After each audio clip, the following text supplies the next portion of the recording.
Se não fosse o Senhor, e o que seria da igreja? Se não fosse o amor daqueles a quem Deus um dia consagrou.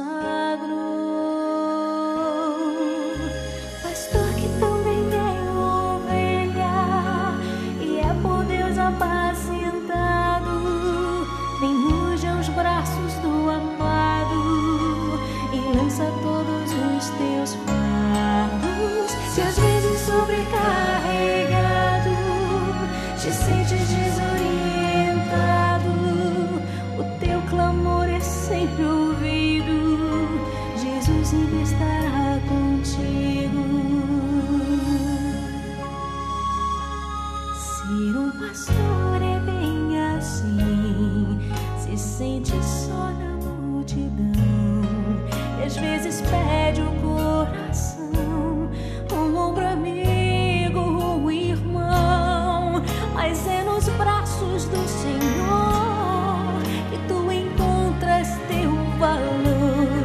Se o preço é alto, meu irmão, grande é teu galardão.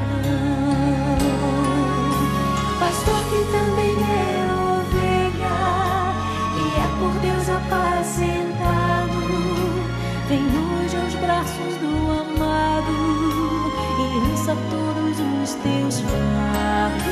Se às vezes sobrecarregado te sentes desorientado, o teu clamor é sempre ouvido, Jesus sempre estará contigo. Jesus é que é o bom pastor.